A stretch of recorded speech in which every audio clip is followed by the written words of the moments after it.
YouTube is known for many types of content, and one of the most popular types of content on this site are animations. Just typing in the word animation in the search bar and sorting by view count generates videos with hundreds of millions of views, with some of them having 250 million or more alone. Because YouTube is such a hub for animation, tons of animations are uploaded here every single day, and of course if that's the case, you already know that some of these animations are a bit darker than others. This entire video is full of suggestions from you guys, so I just wanted to formally say thank you because I'm lazy and this made my job a lot easier. That being said, I already covered some creepy YouTube animations in a previous video, so if you don't see one you wanted, check that video out first. Follow my social media link below with all the animations I'll be talking about, and I hope you enjoy this one.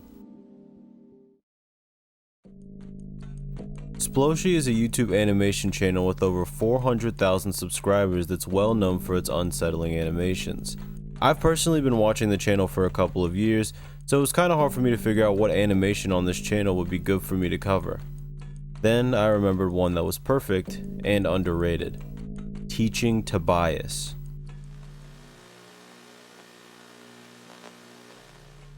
SoulCorp Robotics is presenting an experiment log concerning the I Am project, or the Intelligent Artificial Mind project. What exactly does this log entail? Well, let's listen. The following videos will run through the basic details of the I Am initiative, I Am being Intelligent Artificial Mind.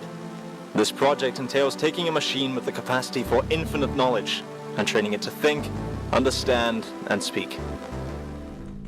Well, this sounds like something that only good things can come from. I mean, it's not like teaching something with an infinite capacity for knowledge to be sentient has ever caused anything bad to happen before. But I digress. Let's see what else is going on here. The robot's physical body is about 5 foot 5 inches tall and features a camera to see its surroundings, status indicator bulbs, oscillating bands of light to simulate breathing, and an audio speaker. Currently, these cables supply power and allow its brain functions to be monitored. Once the testing stage is complete, the wires will be removed. In theory, the battery should be able to hold a charge for 12 hours without needing to be connected to an electrical outlet. It does seem like these bots have a lot of restrictions. Limited visibility, limited battery time, and based on the locomotion test, limited movement. The video even says that it shouldn't have any problem navigating a flat level surface, meaning that pretty much any other surface is probably not going to be very easy for the bot to overcome. Let's see about some of the internal components of the training program now. The training program can be interfaced with by the robot and consists of 4 stages: identity calibration, music responses, object recognition, and finally, speech training. These are more or less the 4 main things you need to perceive day-to-day reality. If you can tell apart faces, process speech, comprehend objects, and understand music or just the difference in pitched noises, that's probably enough to get by. I'm not sure if you're ready for how these specific calibrations are gonna go though. They go on to say that the robot already has the English language, a surface level understanding of morality, whatever that means, and a brief summary of human history. So let's get into the first test, identity calibration.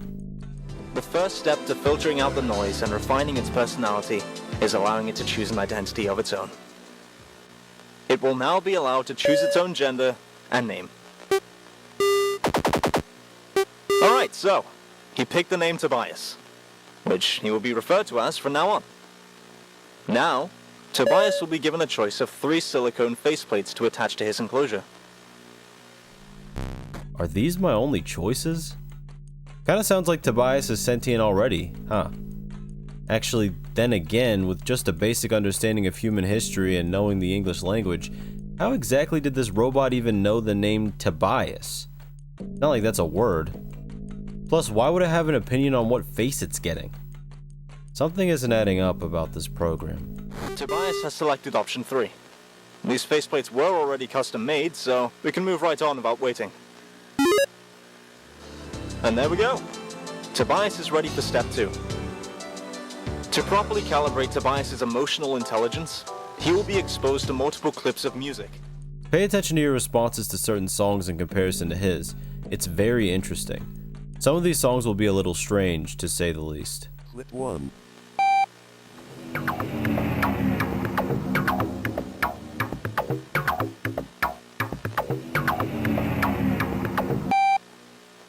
Music clip 2.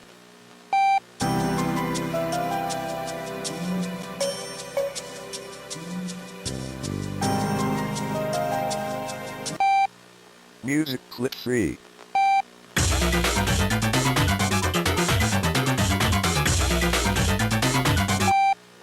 Music clip 4.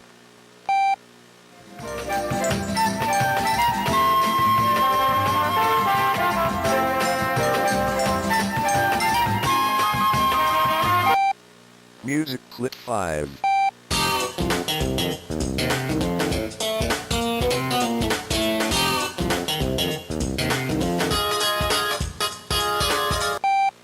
Test concluded.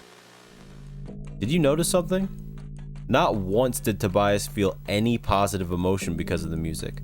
Afraid, sad, angry, sad, and angry. Pretty odd if I do say so myself. It seems like Tobias is already miserable. Let's see how the object recognition test goes. His thoughts will be outputted in the box on the right.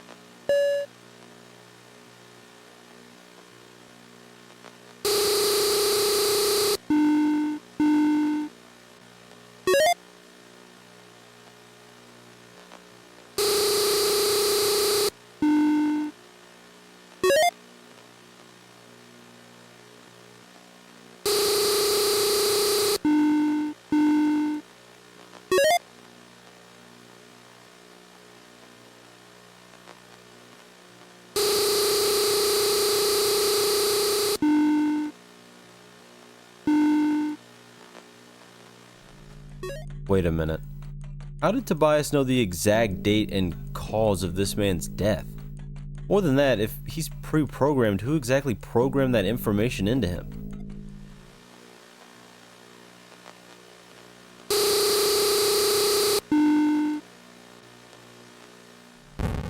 Alright, something really isn't adding up now. Is Tobias even an AI? Something tells me that this is much worse than anything like that.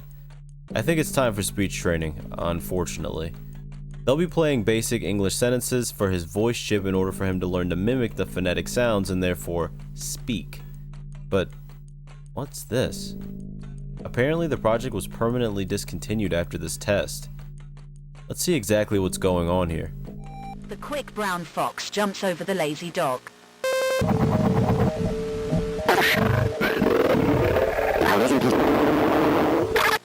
In my spare time, I like to build models.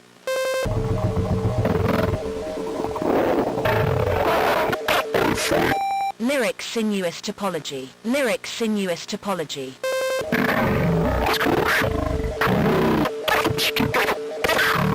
The storm raged on throughout the night. Your mannerisms imply you are losing patience with this meaningless exercise. I am pleased we have that in common.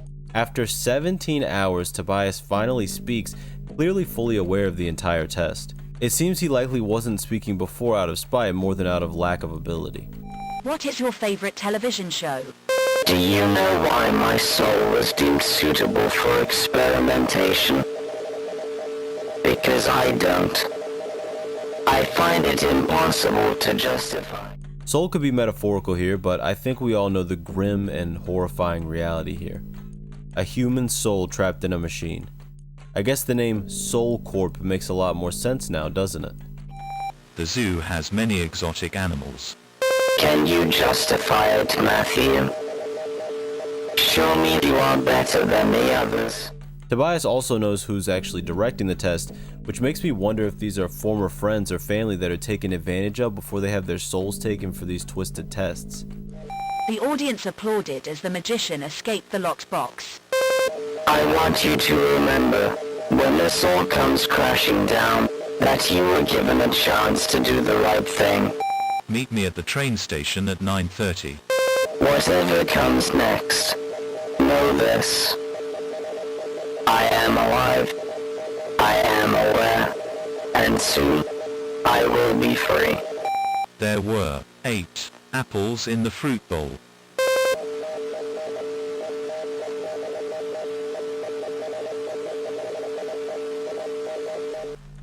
Tobias is seeking revenge, and he already has his target.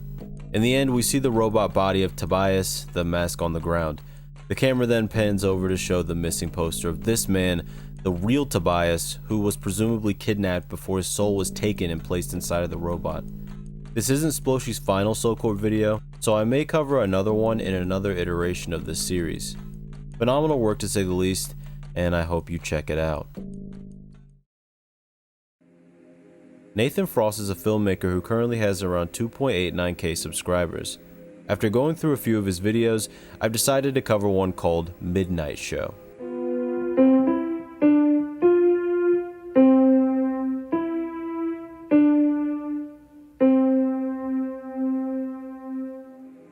The first message we get is to turn off the television before the message asks the exact opposite. As the tape continues to play, things get very strange.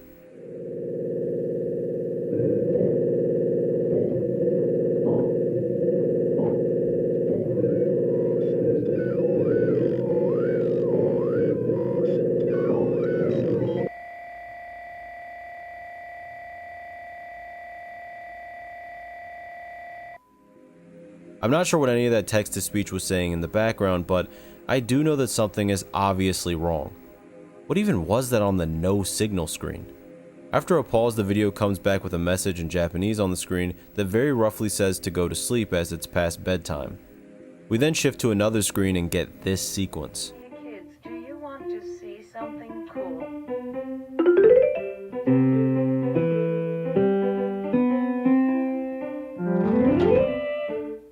It's the new and improved rope worm. It can do a lot more features than the last one. Spinning. Rolling. Bouncing.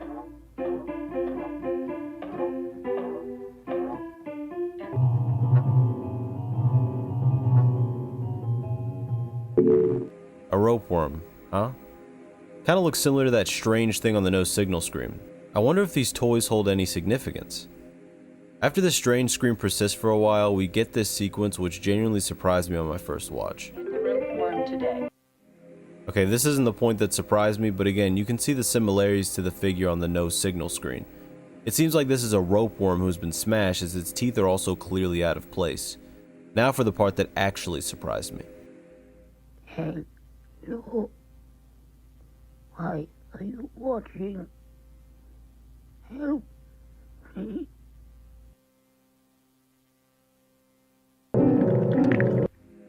Rarely do I see any character directly address the audience like that. This also means that the characters on this channel are actually not only sentient, but in turn actively suffering. We then get a Midnight Show starting screen before it transitions to a weird smiling clay face who speaks to the audience, asking if we want to see something beautiful before it lunges at the camera.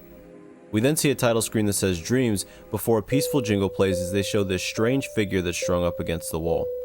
I would say it's just a puppet, but considering the state of its body, I'm not sure. They show several different shots of this figure before we see some red form hovering above it, and then the strings of the puppet begin to move.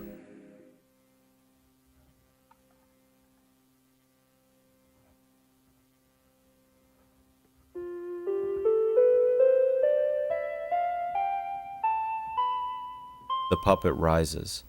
The camera remains on the puppet's face for a second before we get this interesting scene.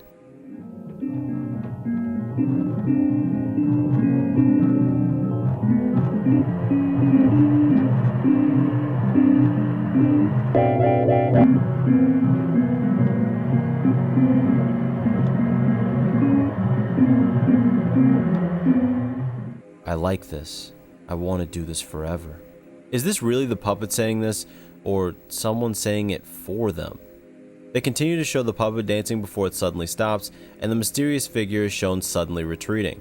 The smiley face then comes back asking if what you were shown was beautiful. Apparently though, we need to see the darker side of the smiley face's mind. It then morphs into three distinct shapes before we get the title screen for Nightmares, with an incomprehensible piano score in the background. A strange long mouth with teeth is shown hanging there. They change the light on it a few times before it begins to move, making grotesque noises as the chaotic piano comes back in. They then change the light on it a few more times before they show another mysterious figure who moves around in a very inhuman way. Even when the camera finally focuses on it, it just looks like some type of SCP. It collapses before we see some weird tendrils with a light rotating around them. Then we switch to a mannequin head in red light. It sits in the dark, presumably watching this small TV, which also has a face on it. The TV then begins to speak.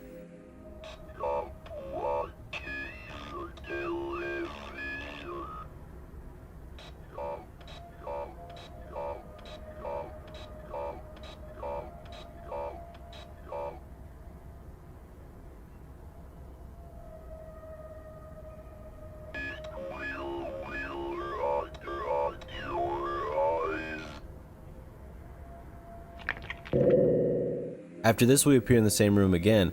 However, the mannequin head seems to be replaced by a rope worm of some sort. It speaks as well.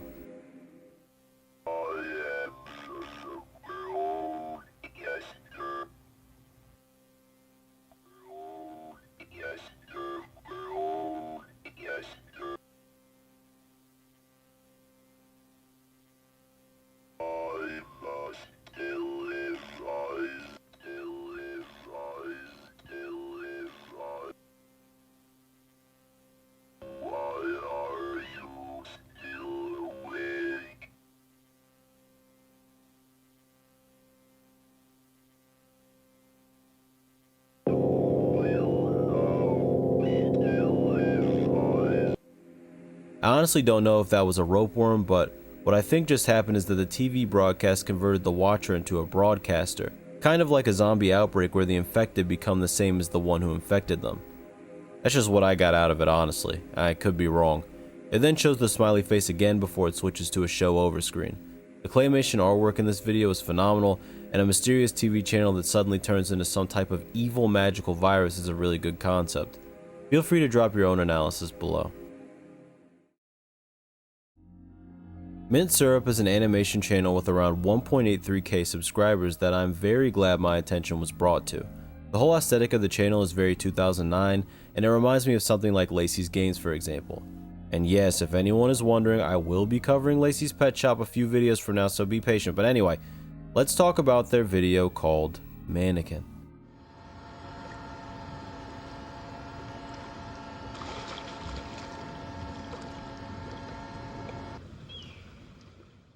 This world is incredibly empty.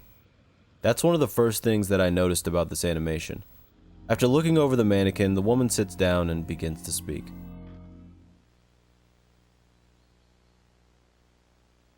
Her eyes were missing. Left arm missing. Right hand melted. I think she's in there. With a bit of work, I really think she could be it. I just need one more thing.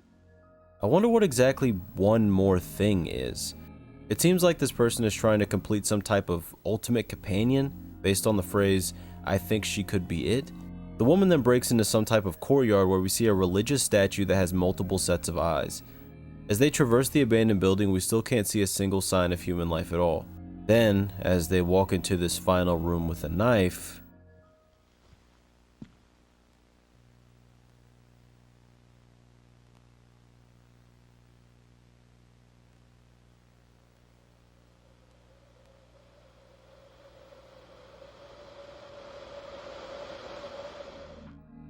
some type of spirit, a demon maybe based on the horns?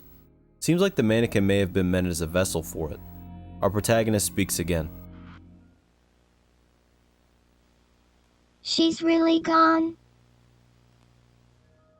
As she tosses the mannequin off the bridge, it seems like she's finally accepting the loss of whoever that spirit was. This animation was genuinely beautiful, and I'd highly recommend you to check out the channel since it's so small. Nario Maru Darkside is an animation channel that released a pretty legendary stop-motion animation 9 years ago called Sakamen.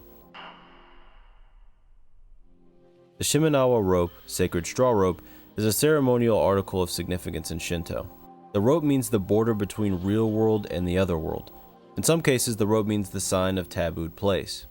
This rope is going to be very important throughout the course of this animation. In the beginning of the animation, we see a man sitting down, smacking a stick against his hand on a mountain trail.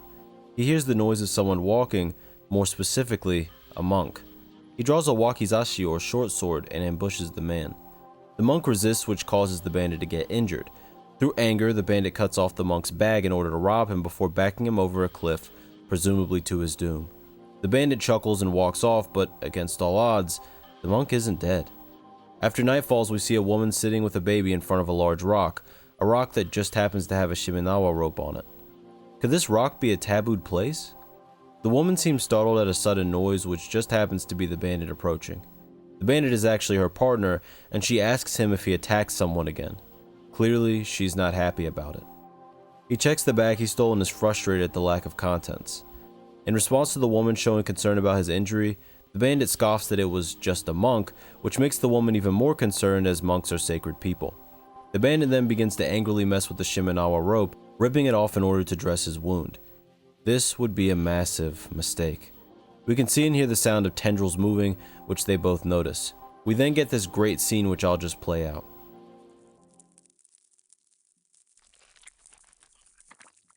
Huh?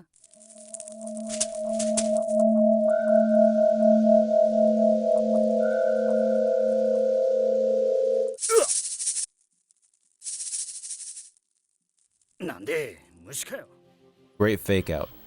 Or should I say double fake out, as he gets immediately attacked by the creature right after. The woman shrieks in fear and somehow the monk hears this. The bandit's body slowly morphs and changes into a giant head. If anyone knows what yokai or Japanese cryptid this creature is supposed to be, by the way, let us know. I tried to search around, but I didn't feel like I could find anything completely accurate. The monk arrives and is understandably very confused, and the man asks for help before fully turning into a monster. The woman then starts getting dragged away, and the monk tries to take her hand, but she gives him her baby, sacrificing herself. After she gets eaten, it's just the monk and the baby. The woman comes back out of the creature's mouth, possessed, and says this.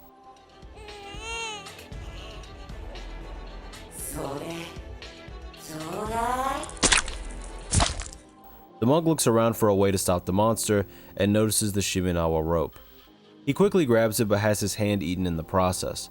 However, for the monster, it was already too late. The rope consumes the monster's form, quickly dragging it back into the stone and sealing it away. As the sun rises, the monk finally wakes up, first noticing the loss of his hand and then the baby. With a pained groan, he gets up and looks at the rock, praying towards it and offering pity before walking away with the baby and his bag. Not only was this animation amazing and terrifying, but this would honestly be a phenomenal start to a show that I would definitely watch. The monk would definitely be an insane main character.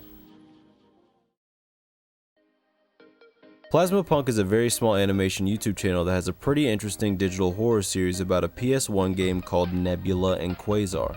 I won't get into the series today, but I will cover their most recent video called 1999 ET Animation. The song is copyrighted, so I can't really play much of it, if any. If I do play any clips and the sound is distorted, that's why. The video itself looks really similar to older viral animations like Gummy Bear or the infamous Crazy Frog animation, for example. It shows an alien sitting on the beach before it gets hit with a can. This is when we get introduced to E.T., who is littering on the beach even though he's not supposed to. He throws more trash at the other alien, who gets angry and decides to chase him with some type of laser ray. After a short chase sequence, he gets stuck in front of a rock and the alien fires at him. They miss, and at first E.T. looks smug before he realizes the rock was completely vaporized. Clearly in genuine fear, he runs even faster this time, completely distressed. After they both jump on and crush this creature, which causes a puddle of something to leak out of it, E.T. gets grabbed by his tail. Instead of admitting defeat, he cuts it off with a broken bottle in desperation. Unfortunately for him, the green trail of blood from his tail leads the alien right to his location. Seeing no other way out, he decides to give himself up. The alien then waves goodbye and takes his life. The alien looks shocked at this, realizing that the laser was set on send to his maker instead of send to police station. I can't help but feel bad for E.T. despite his insane amount of littering.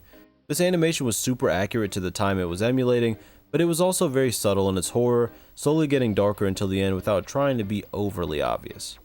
Great stuff. I'd recommend you check it out. Utsu Musume Sayori, or Striking Daughter, is a 3-minute anime OVA that was originally released in 2003. To say this is a strange, unsettling animation is probably an understatement. Since this is an actual anime, I might have to be more careful with how I show it because of copyright, although I'm not exactly sure if anyone cares about copyrighting this anymore since the entire thing was posted on YouTube, but I'll try my best to describe this experience. It starts off by introducing Sayori, Hiroshi, her mother, and her father. As you can see by the next scene, they're all kind of interconnected like some type of body horror situation.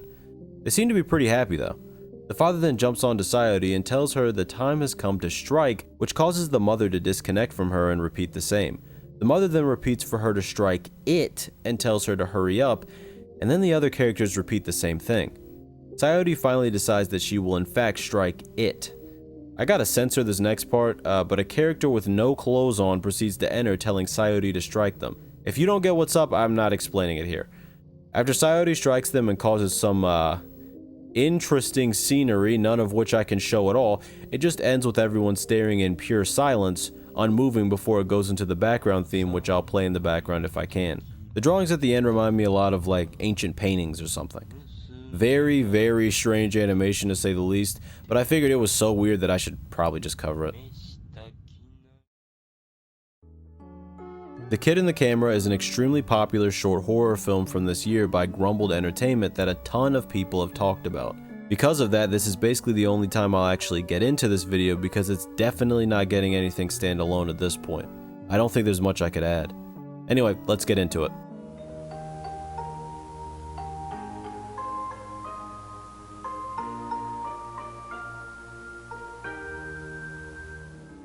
A 6-year-old boy named Kalen received a present one day. A camera, something which he used every single day, taking pictures of everything around him. Unfortunately, one day he tripped and the camera broke. That night, Kalen couldn't sleep because he was so distraught about the camera. Suddenly, he hears a knock at the window.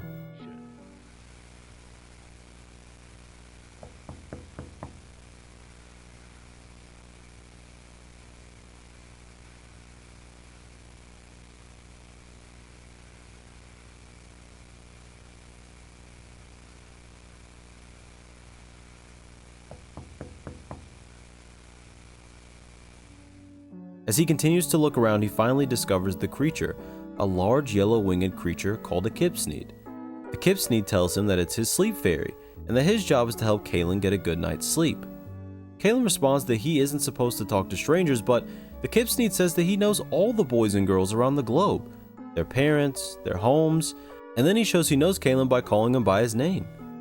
Kalen says that he guesses he isn't a stranger and explains that he hasn't been getting sleep because of the fact that his camera's broken. The kipsneed takes the camera and tells Kalen that he'll fix the camera for him so he can sleep. All he needs to do is take it to a factory in his homeland, and Kalen just has to follow him to the portal. Now before we continue, I have to say this. Why would a magical creature need a factory to fix a camera in the first place? Moreover, why would said magical creature not just go into the portal itself, take it to the factory, fix the camera, and bring it back? Why would it want to bring a human child into a random magical world, possibly putting them in danger when their whole purpose is to protect the child and help them sleep?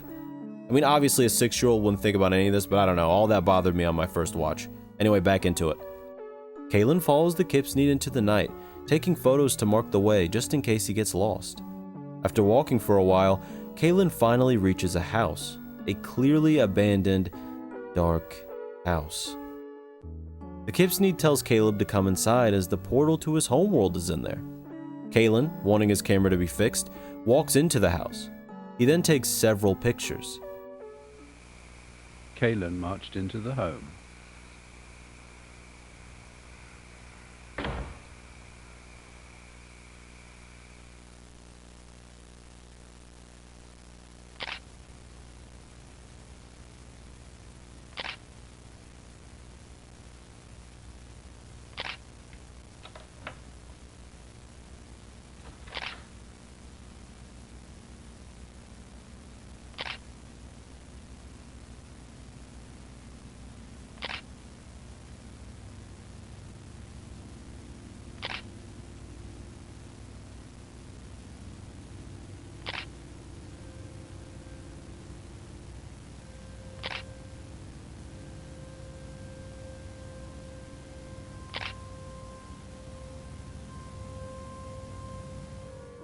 You may have noticed the Kipsneed actually did exist, in a sense.